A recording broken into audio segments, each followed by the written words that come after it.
Hello everyone, welcome back to our channel Madhu educational hub. Friends, ఈ వీడియోలో 9th class బయాలజీకి సంబంధించిన important bits అయితే discuss చేద్దాం.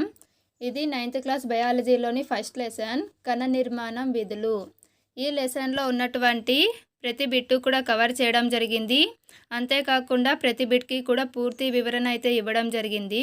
సో వీడియోని స్కిప్ చేయకండి. వీడియో కనుక మీకు నచ్చితే తప్పకుండా లైక్ చేయండి, షేర్ చేయండి, సబ్స్క్రైబ్ చేయండి.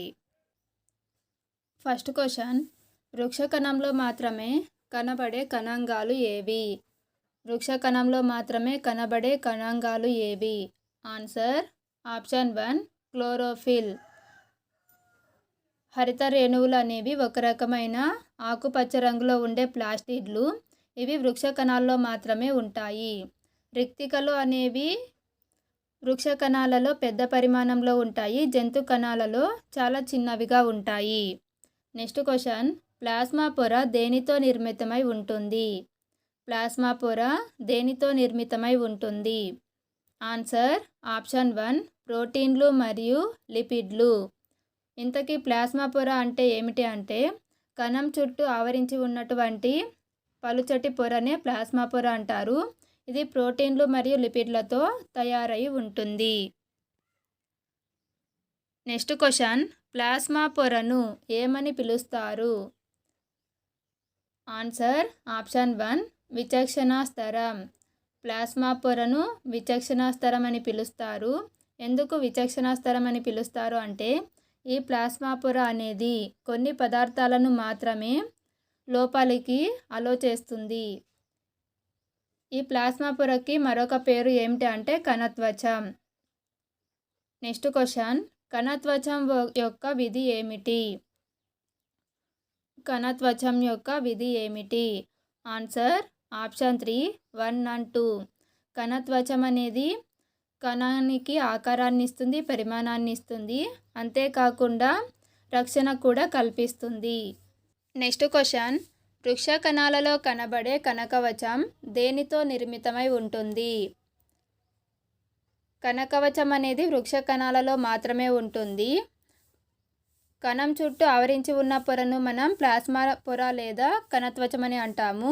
వృక్ష కణాలలో అయితే ఈ కణత్వచం చుట్టూ మరొక పొర ఆవరించి ఉంటుంది, అదే కణకవచము. ఈ కణకవచం అనేది దేనితో నిర్మితమై ఉంటుంది అంటే ఆప్షన్ 3 సెల్యులోజ్. నెక్స్ట్ క్వశ్చన్, పరిసరాలలో జరిగే మార్పులను తట్టుకునే శక్తి ఏ కణానికి ఎక్కువగా ఉంటుంది?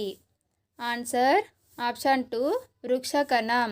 వృక్ష కణానికి ఉన్నటువంటి కణకవచం వలన పరిసరాలలో జరిగే అనేక మార్పులను తట్టుకునే శక్తి జంతు కణానికంటే ఎక్కువగా ఉంటుంది. నెక్స్ట్ క్వశ్చన్, కణ నియంత్రణ గది అని పిలువబడే కణాంగం ఏది? కణ నియంత్రణ గది అని పిలువబడే కణాంగము ఆప్షన్ 2 కేంద్రకం. కేంద్రకం అనేది కణంలో జరిగేటువంటి అన్ని క్రియలను కూడా నియంత్రిస్తుంది. సో ఆప్షన్ 2 అనేది కరెక్ట్ ఆన్సర్. నెక్స్ట్ క్వశ్చన్, కేంద్రకాన్ని కనుగొన్నది ఎవరు?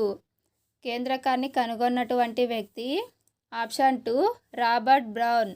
1831లో రాబర్ట్ బ్రౌన్ కేంద్రకాన్ని కనుగొన్నాడు.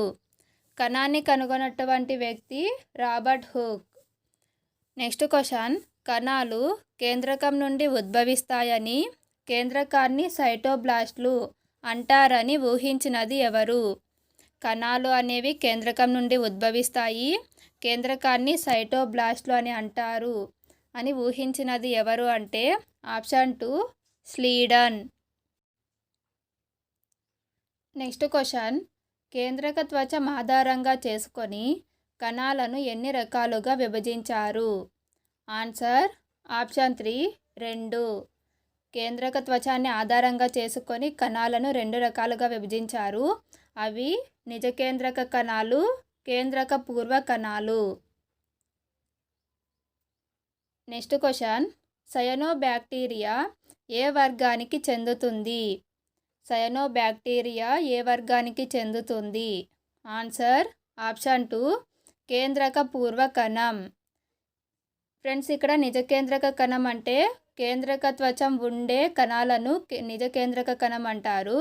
కేంద్రక త్వచం లేని కణాలను కేంద్రక పూర్వ కణాలు అంటారు. ఈ కేంద్రక పూర్వ కణాలకే ఎగ్జాంపుల్ సైనోబ్యాక్టీరియా లేదా నీలి ఆకుపచ్చ శైవలాలు. నెక్స్ట్ క్వశ్చన్, కేంద్రకంలో త్వచంతో కూడిన నాళాలతో ఏర్పడిన వల వంటి నిర్మాణాలను ఏమంటారు? కేంద్రకంలో త్వచంతో కూడిన నాళాలతో ఏర్పడిన వల వంటి నిర్మాణాలను ఏమంటారు? ఆన్సర్ ఆప్షన్ 2 అంతర్జీవ ద్రవ్యజాలం. ఆన్సర్ ఆప్షన్ 2 అంతర్జీవ ద్రవ్యజాలం. నెక్స్ట్ క్వశ్చన్, స్వయం విచ్ఛిత్తి సంచులు అని ఏ కణాంగాలను పిలుస్తారు? ఆన్సర్ ఆప్షన్ 3 లైసోజోములు. ఎందుకు వీటికి ఆ పేరు వచ్చింది అంటే వినాశనం కావాల్సిన పదార్థాలు అన్నీ కూడా లైసోజోముల్లో జీర్ణం చేయబడతాయి. ఈ క్రమంలో లైసోజోమ్స్ పగిలి విడుదలైనటువంటి ఎంజైమ్లు అనేవి వాటి మీద ప్రతిచర్య జరుపుతాయి. సో అందుకనే వీటిని స్వయం విచ్ఛిత్తి సంచులు, suicidal bags of the cell అని పిలుస్తారు. నెక్స్ట్ క్వశ్చన్, ప్రోటీన్ల సంశ్లేషణానికి తోడ్పడే అంతర్జీవ ద్రవ్యజాలం ఏది? Answer option 2 గరుకు అంతర్జీవ ద్రవ్యజాలం. ఫ్రెండ్స్, అంతర్జీవ ద్రవ్యజాలం అనేది 2 రకాలు, గరుకు అంతర్జీవ ద్రవ్యజాలం మరియు నునుపు అంతర్జీవ ద్రవ్యజాలం. గరుకు అంతర్జీవ ద్రవ్యజాలం అంటే రైబోజోమ్లు ఉన్నటువంటి అంతర్జీవ ద్రవ్యజాలాన్ని గరుకు అంతర్జీవ ద్రవ్యజాలం అంటారు. రైబోజోమ్లు లేని అంతర్జీవ ద్రవ్యజాలాన్ని నునుపు అంతర్జీవ ద్రవ్యజాలం అంటారు. సో ప్రోటీన్ల సంశ్లేషణానికి తోడ్పడేది గరుకు అంతర్జీవ ద్రవ్యజాలం. క్రొవ్వులు మరియు లిపిడ్ల సంశ్లేషణానికి తోడ్పడేది నునుపు అంతర్జీవ ద్రవ్యజాలం. నెక్స్ట్ క్వశ్చన్, ఎంజైమ్లు లేదా హార్మోన్లను స్రవించే కణాలలో ఎక్కువగా ఉండే కణాంగాలు ఏవి?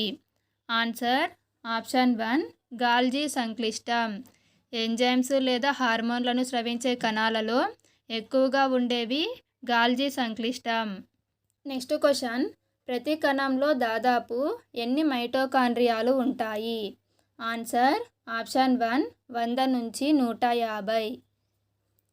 మైటోకాండ్రియాలు అనేవి 2 నుంచి 8 మైక్రాన్ల పొడవును కలిగి ఉంటాయి.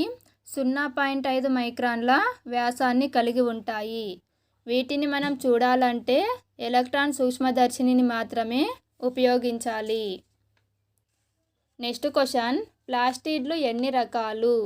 ఆన్సర్ ఆప్షన్ 2 3 రకాలు. ప్లాస్టిడ్లు అనేవి 3 రకాలు.